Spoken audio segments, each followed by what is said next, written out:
Fellow Nigerians, behold Nnamdi Kanu versus the federal government.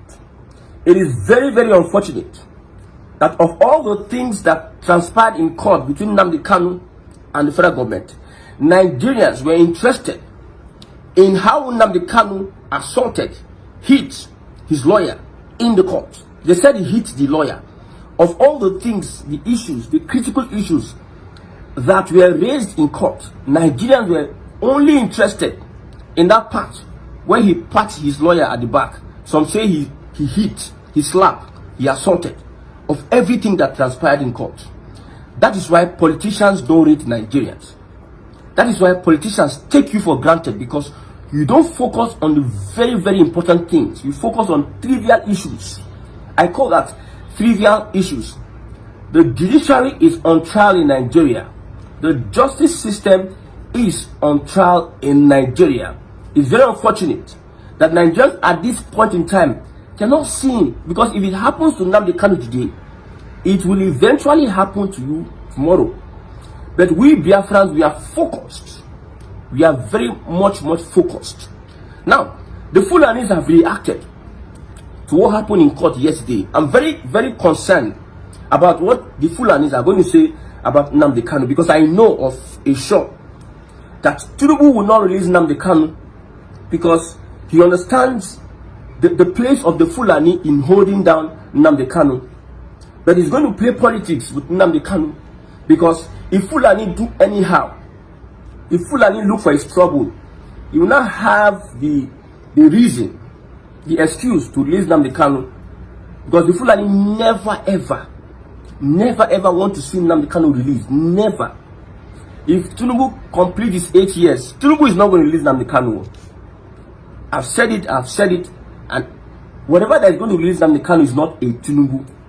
It is a divine orchestration of God. Look at how Trump came in and different things were exposed.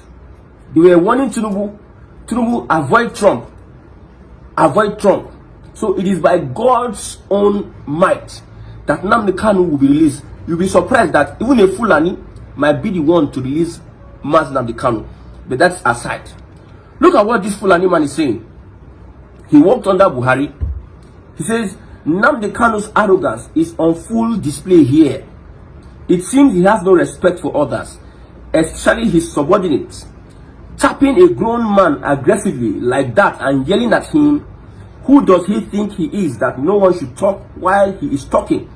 Kanu should know that respect is earned, not forced. One of the reasons why I joined this Biafra agitation, before I supported Igbo nation in Nigeria, just like Azikiwe. But one of the reasons why I joined this agitation is because of Mazi Nnamdi Kanu. So he earned respect. I've told you, you left every other thing, issues that were raised in the court yesterday between Nnamdi Kanu and the federal government. Mr. Fulani, you left it and you are focused on that thing you call arrogance. See, everybody have their personal issues. I have said it. If it comes to politics, you don't use emotions to judge anything. If you are using emotions, you are going to get it wrong. Very, very wrong. Very wrong. We know the stand of the Fulani. No Fulani has ever come out to say release Mazi Nnamdi Kanu. No Fulani has ever come to say. Anyone that does that under political influence, is being corrected. Fulani as a tribe, minority tribe, doesn't want Nigeria to restructure, whether it is by resource control, whether it's by regionalism, whether it's by balkanization. And you know what Nnamdi Kanu represents in Nigeria? And Sunday go, you know what they represent? That is why. They left the very, very important thing, whereby the justice system is persecuting Nnamdi Kanu. The justice system in Nigeria is persecuting. And Apiko have released this man. You keep him in detention. One excuse after the other. Okay, his counsel said we don't want Binta to decide over this case. You went and summoned him and bring him back. And the guy is telling you that we have said that we don't want you Binta, recuse yourself out of this case. Let other justices take over this. But you people, you are playing politics with somebody's freedom. This man has been incarcerated. You kidnapped him whether you kidnapped him, whether you seized him, whether you arrested him in Kenya, you forcefully took him from Kenya, brought him to Nigeria. After a series of court sessions, after he's been released by court, you decide to hold him. And the political gladiators, they understand that the federal government doesn't want to leave him. The federal government, they are toying with the justice system in Nigeria. I've said it before. See, somebody asked me a question, and that question got to me. I sat down, I was thinking about that question. He said, if Nnamdi Kanu knew that the justice system in Nigeria, or Nigeria is a zoo country, why are you seeking justice from a zoo country? The person asked me the question, I weak. I sat down for like some minutes and I pondered over it. That's why I made my own resolution that this system, the people that are interested in Nnamdi Kanu's case, are not even the Yoruba politicians. I know Yoruba politicians don't want Nnamdi Kanu to be free. Listen, Yoruba politicians, especially this crop of APC people, they don't want Nnamdi Kanu to be free.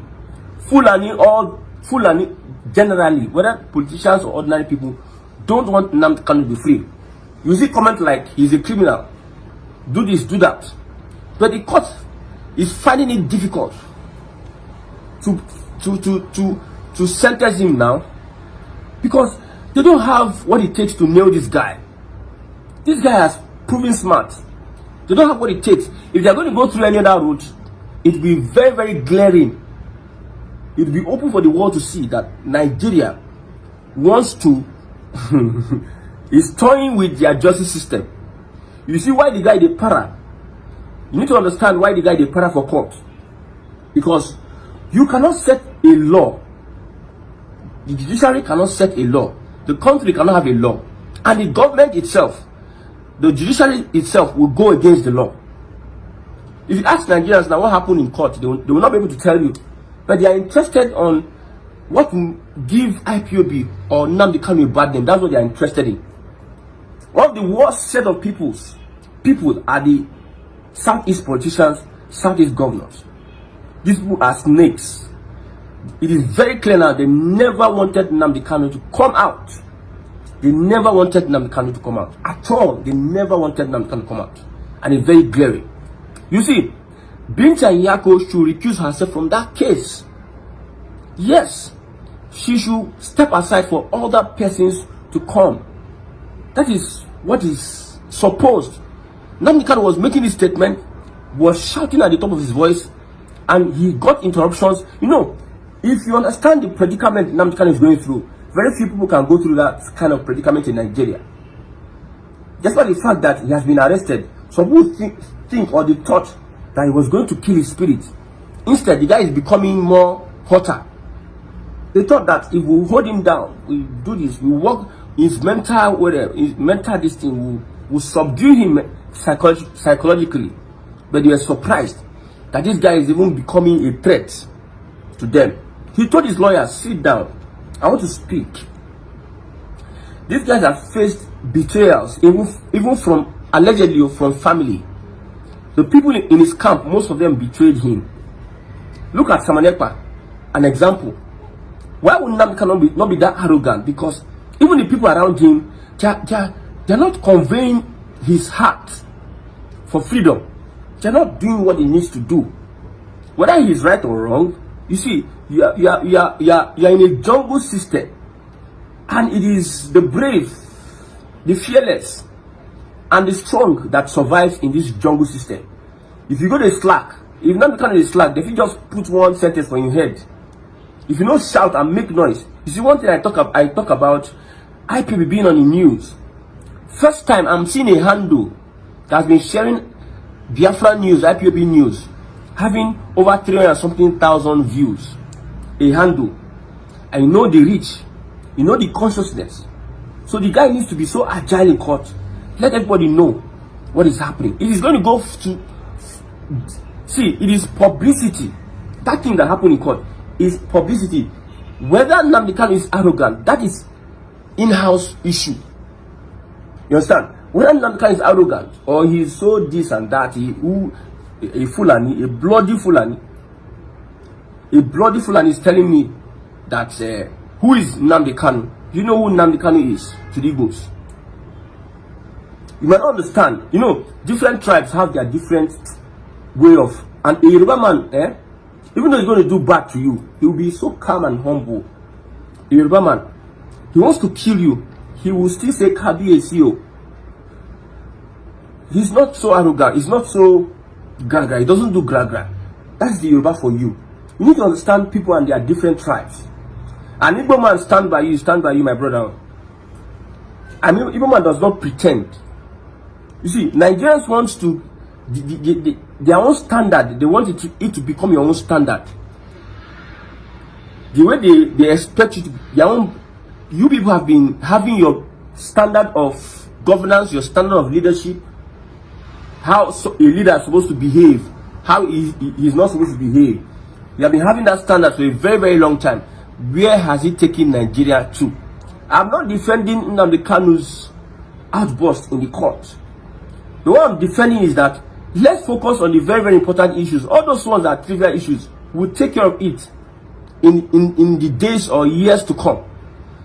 This guy, God is using this guy, is a voice standing, speaking up for the freedom of Africa. You see, your country, you people play politics. This one, after 8 years, now north. After north, now south. After north, now south. This is the kind of things you are going to do, and there will be no significant progress. Look at Congo. Congo should be the richest country in Africa and in the world. But because of the leaders have become puppets for some people in Europe, some people in Obodo Ibo, the system has been flawed with all their resources. Ordinary Rwanda, a smaller country is riding on Congo. Ordinary Rwanda. Congo has your phone. This phone I'm using now to record this. There's something in it that you get from Congo. But because they lost it, their priorities were not right. They lost their leadership.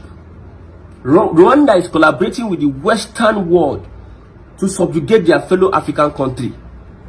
So that's the kind of politics you want to be playing in Nigeria, whereby your children will become perpetual slaves.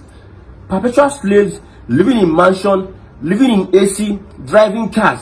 Perpetual slaves. That's what you want. And an average Igbo man, if he stands by you, you need to trust an Igbo man if he's going to be with you. If he's not going to be with you, he will tell you straight to the face. He's going to tell you straight to the face. An Igbo man does not rely on manipulation except for business. But normally, he does not rely on for his relationship with you on a personal basis. He cannot pretend to you. Just know that of an Igbo man. That shout is shouting for that lawyer. You might see it as intimidating. But amongst these Igbo people, they see that this guy is venting his anger. Like he's frustrated. The guy. These people this injustice must stop. Please let me speak. This injustice must stop.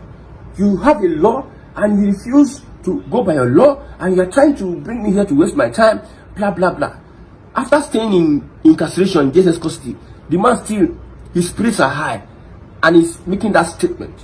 The lawyer came out that lawyer that was tapped on the back came out and said, Nnamdi Kanu told us not to represent him again because he wants to speak for himself, because he has been betrayed by family. I have said it before. DOS, we are asking DOS question. When Nnamdi Kanu was kidnapped, seized, or abducted from Kenya, within the days that he was incommunicado, within the days that he was incommunicado, the DOS, people that were with him, could not tell Biafrans the whereabouts of Nnamdi Kanu. They could not give Biafrans the update of Nnamdi Kanu. It was the federal government under Malami, they were speaking Hausa, that we have caught Nnamdi Kanu. You know what they were speaking? Hausa. It has a meaning. We the Fulani have caught Nnamdi Kanu.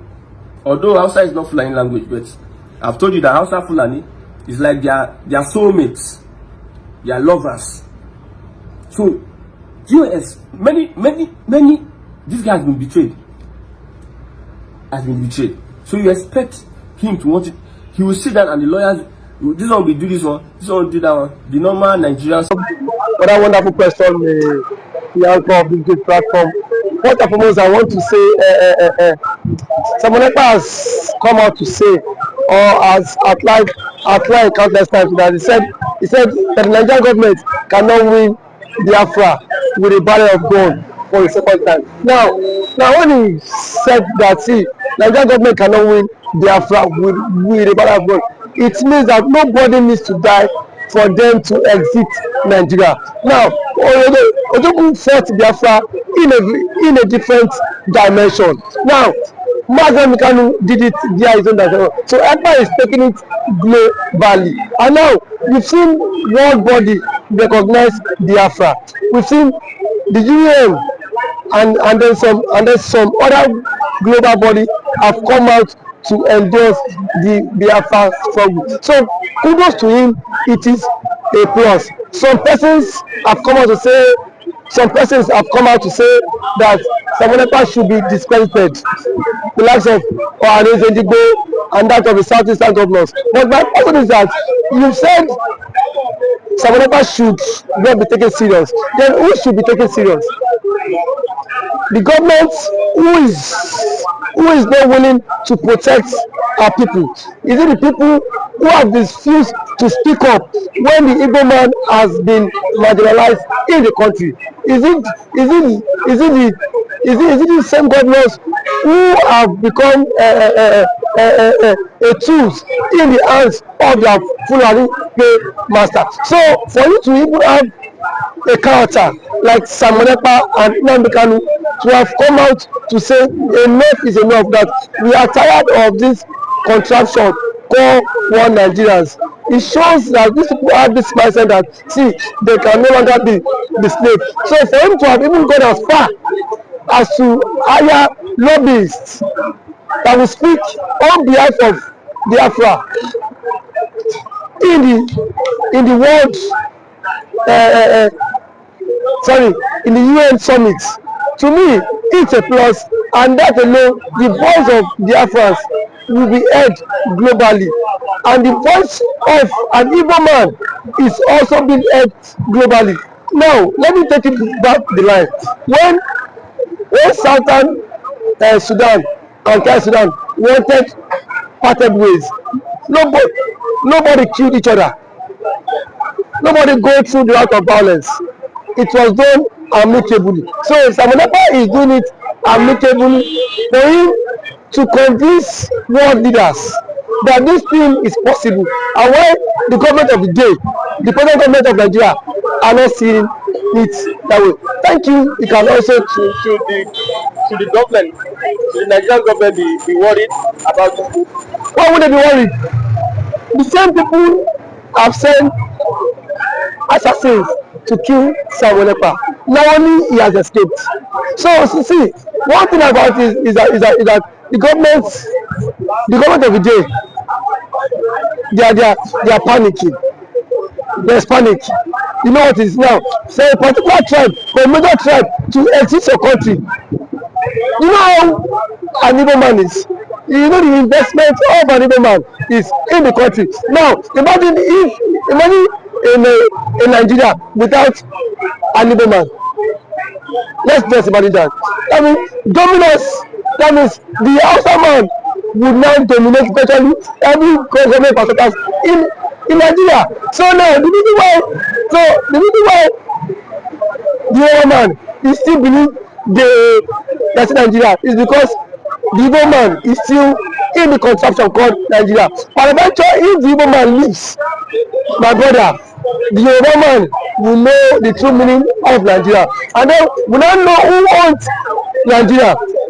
Just like what Angwabula said, he said they are not scared of the Igbos parting, exiting Nigerians. That was what he said. He said they are not scared.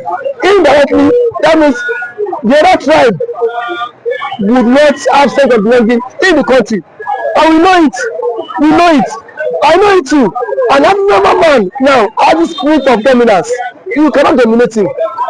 If a Fulani man has the spirit of dominance, for you to dominate him, it will take ages. in terms of population, you cannot dominate them. So one thing is that Ojukwu foreseen this whole thing. That was why he championed this biafra struggle, and now gradually it is now becoming a reality in this contraction called Nigeria. Now there are some women are even tired of the system called Nigeria, just because they feel their brother is still in president.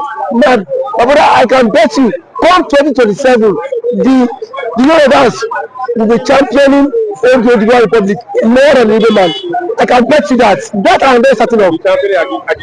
Yes, we will championing because it is certain when their president, when their brother is being kicked away from the presidency, already there is a plot, and which he himself cannot escape. The president himself knows that there's a plot, and then the big shots in the north are forming alliance. You know it. RFI, a powerful influence in the north, is not in the league. Sorry, is not in good terms with the president. And now nobody can take that factor. What RFI did, or else that made President Tinubu emerge as the president via his own influence. And then we have also the likes of Angulai, which is the chairman of the Northern Others Forum. He said post election that the Northern Others Forum supported Tinubu, but from 2027 Tinubu will not get their support. So what does that mean? Now if the average left person is not giving the vote, now where will they get the vote? It should come by 2027. The same thing the Yorubas have tagged the votes for. Now they will be the master mind of it, because I can bet you by 2027 Yoruba will stop. And that's the slogan that will continue the trend, is that we are tired of the country, we want to follow the suit of the government and exit the country. And then the government now will not take them, tag them for being unserious, because now that the government is championing for the exit, we are saying the government is not serious. There are claims that the government is not serious, but I can bet you when the system will not catch up with you, then you will know why the government has been championing to exit. Thank you for always coming.